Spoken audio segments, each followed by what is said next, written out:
Waalaikumsalam warahmatullahi wabarakatuh. Buya mohon penjelasan. Ada sabda Rasul, ada dua golongan ahli neraka yang belum pernah aku lihat.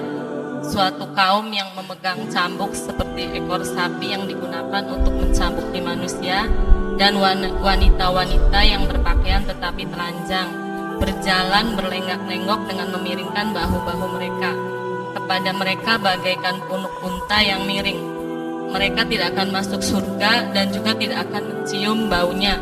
Padahal sesungguhnya bau surga itu tercium dari jarak sekian dan sekian.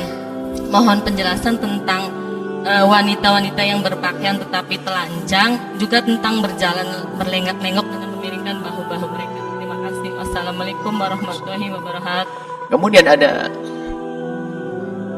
hadis Nabi SAW tentang ciri wanita terkutuk. Itu hadis Bukhari tentang wanita Sayyidati ayat umat ini sa'ud kasiat ariyat, diantaranya dikatakan bahasa kasiat ariyat, pakai baju tapi seperti telanjang, ma'ilat mumilat, kalau jalan lenggak-lenggok, rusuhunna ka'asidmatil bukhti, kepalanya seperti punuk onta, dibuat nonjol ke atas dengan sengaja. Mereka tidak akan bisa menyium bau surga. Bahkan dalam riwayat Nabi mengatakan fal'anuhunna fa innahunna mal'unat, kutuklah orang-orang itu karena dia terkutuk. Baik, ini adalah salah satu riwayat dari Nabi SAW, peringatan kepada wanita agar mereka tetap menjaga kemuliaan mereka. Dan sungguh kewajiban seorang wanita bukan hanya menutup aurat saja. Ini bab menutup aurat. Akan tapi menutup aurat pun harus, tujuannya menutup aurat adalah, di samping ini adalah perintah Allah, adalah agar tidak menggugah syahwat orang lain, kaum pria. Sehingga ada pada zaman dahulu tuh kasiat ariyat, setiap bangsa itu modelnya beda-beda.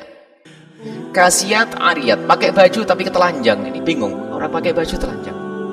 Dulu ada pakai maxi, ada rok panjang tapi dibelak sampai pinggang, ada itu. Itu zaman dulu tuh. Niru artis, niru bintang itu.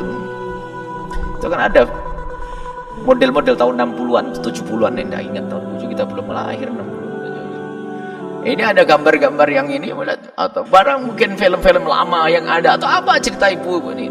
Jadi panjang bajunya, tatanya dibelak sampai paha kelihatan. Nah, ini kasiat pakai baju tapi ariyat kayak telanjang. Zaman itu. Sekarang zaman ini cuma terjemahan itu beda lagi. Pakai baju menutup aurat tapi bajunya ketat, semua lekuk tubuhnya terlihat, dan itulah fal'anahunna. Ini yang masuk dalam hadis Nabi SAW. Jadi tidak cukup kau hanya menutup auratmu, akan tapi menutup lekuk tubuhmu, itu adalah kewajibanmu. Sudah begitu memang ciri dalam hadis Nabi, ma'ilat mumilat, jalanmu wajar saja. Kalau wanita bergoyang pinggulnya wajar, tapi kalau menggoyang-goyangkan pinggulnya berlebihan, hanya pengen dilihat kaum laki-laki, rendah dia. Jalan yang lipat, orang bingung ini ngapain ini.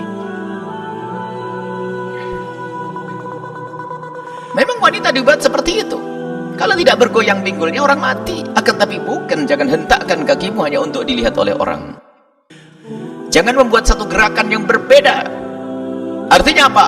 Berjalanmu di saat kau sendiri, di saat ada laki-laki itu kayak apa? Dan wanita mulia adalah wanita yang tidak senang jika diperhatikan kaum pria. Ini adalah sifat kemuliaan. Karena dia ngerti diri yang mulia, tidak senang dilihat oleh orang-orang rendah, mata jelalatan. Sampai sampai kerendahan-kerendahan yang lainnya, sampai bab zina sendiri di kalangan orang mulia nggak kebayang. Sehingga pada zaman Nabi, waktu Nabi ngajak berbaiat kepada wanita-wanita Arab, wanita-wanita mulia Arab, sebab di negeri Arab itu biarpun belum ada Nabi Muhammad belum datang, punya satu kebiasaan mulia wanita, menjaga kehormatan. Sehingga sangat terhinakan jika wanitanya itu rendah. Sehingga termasuk kalau ada orang berani menodai kehormatan seorang wanita, itu luar biasa. Akan menjadi sebab peperangan dan seterusnya. Kehormatan wanita dijaga. Nabi ngajak baiat kepada kaum wanita-wanita mulia. Hendaknya engkau berbaiat kepada kami. Kata wanita tersebut, berbaiat bagaimana ya Rasulullah? Allah tasrikna, kalian jangan mencuri. Mereka masih diam karena ada wanita yang mencuri. Tapi di saat Nabi mengajak baiat, alla tazdin, jangan sampai kalian berzina. Sayyidah Hindun mengangkat tangan dan berkata, ya Rasulullah, ataznil hurratu, apakah kebayang orang merdeka itu melakukan zina? Kalangan orang mulia itu zina itu gak masuk dalam hitungan. Itu kan kerjaan rendah itu. Kerjaan rendah. Ataznil hurratu, akan berjalan seorang yang, sehingga di kalangan wanita mulia itu tidak senang kalau kecantikannya diperhatikan di pinggir jalan. Itu hanya privasi suaminya, tidak diobral sana sini, lekuk tubuhnya pun dijaga. Ini wanita mulia ini. Malu kalau lekuk tubuhnya dilihat sama orang. Sayyidah Fatimah adalah contoh luar biasa karena yang mendidik adalah manusia termulia Nabi Muhammad SAW. Sayyidatuna Aisyah pernah suatu ketika duduk dengan Sayyidah Asma binti Umaish, duduk di rumah beliau, di rumah Sayyidah Fatimah. Tiba-tiba ada mayat yang dibawa ke kubur, tiba-tiba menangis terseduh-seduh. Kemudian Sayyidah Asma bertanya, wahai putri Rasulullah, engkau menangis, ada apa dengan mayat itu? Kemudian Siti Fatimah berkata, aku nanti kalau mati akan dibawa ke kubur seperti orang itu. Dijawab, iya, semua orang harus dibawa ke kubur. Alangkah malunya aku. Kenapa? Itu orang yang dibawa ke kubur, terlihat lekuk-lekuh tubuhnya. Alangkah malunya aku nanti jika aku mati kemudian diangkat di pundaknya manusia lalu dibawa ke kubur, orang akan melihat kepada lekuk-lekuk tubuhku. Jadi dulu tuh kalau orang meninggal dunia itu dikasih kain kafan, sudah dibawa ke kubur, nggak pakai penutup begitu, jadi kelihatan itu loh mayat gitu. Sehingga lekuk tubuhnya terlihat. Kebayang Siti Fatimah kalau meninggal akan terlihat lekuk tubuhku, menangis beliau tuh. Padahal yang dipikir adalah bukan di saat beliau hidup ada orang ngintip, bukan. Di saat sudah meninggal, rohnya sudah tidak ada. Kebayang lekuk tubuhnya, dilihat orang merasa malu. Lalu Sayyidah Asma memberikan kabar gembira, wahai putri Rasulullah, waktu aku ke Habasyah dulu, aku melihat di situ ada, kalau orang meninggal dunia dibuatkan penutup keranda lalu ditutup begitu. Subhanallah, seperti mendapatkan duit miliaran, seperti mendapatkan sesuatu yang sangat besar. Dengan wajah berseri-seri berkata, ya Asma, aku berwasiat, tolong kalau aku nanti mati, buatkan aku keranda mayat seperti itu agar tidak terlihat lekuk tubuhku. Dan yang kedua wasiatku adalah, tolong kubur di malam hari. Khawatir di saat dibawa ke keranda masih ada kaum pria yang ingin melihatnya. Itu wanita mulia. Dan sampai hari ini pun kita menemukan kelompok-kelompok wanita mulia waktu kita sekolah di Tarim.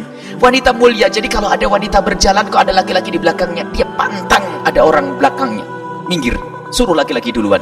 Makanya kami himbau, hei kaum pria, pantang berjalan di belakang perempuan. Jangan berjalan di belakang perempuan, ketahuilah.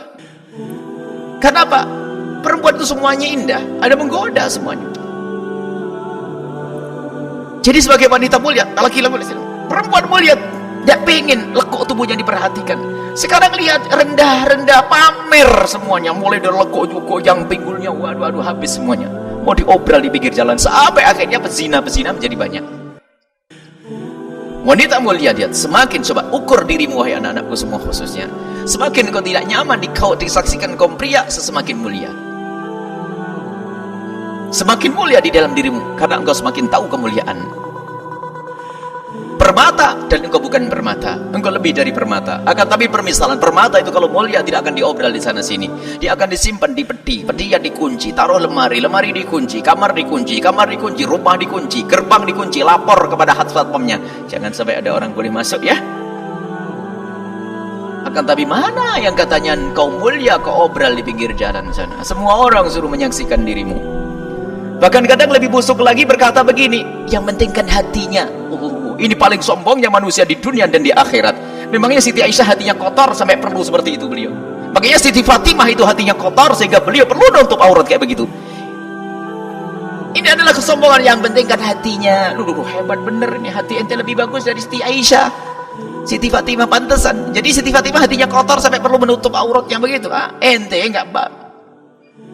Ini kadang-kadang muncul kalimat-kalimat dari sebagian orang yang penting hatinya, yang penting hatinya. Ini melakukan dua kesalahan. Pertama, merendahkan Siti Aisyah. Yang kedua, merasa dia hatinya lebih bagus dari yang lainnya. Waduh, kacau lagi ini. Memang di sisi lain, wahai anak-anakku yang kalian sudah menutup aurat yang benar, para saudari-saudariku yang sudah menutup aurat yang benar, bukan kerjaanmu untuk menilai orang lain, bukan kerjaanmu merendahkan orang lain. Jika engkau melihat saudari kita, tetangga kita yang belum benar menutup aurat, doakan dan doakan, bukan untuk dihinakan. Sebab menghinakan adalah kekotoran hati dan jiwa. Kalau engkau merendahkan orang yang belum pakai kerudung atau orang yang bajunya aneh-aneh tadi itu, engkau rendahkan dia, hatimu sudah kotor dan rendah. Tapi kalau memang benar keprihatinmu akan dia, kau pandang dia dengan mata kasih sayang, adanya panjatan doa dan mengajak dengan kelembutan dan kebaikan.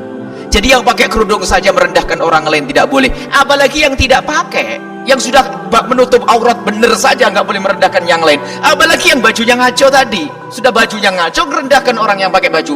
Oh, dia itu biarpun pakai kerudung tapi suka gonjik, ini sudah mencari-nyari kesalahan orang.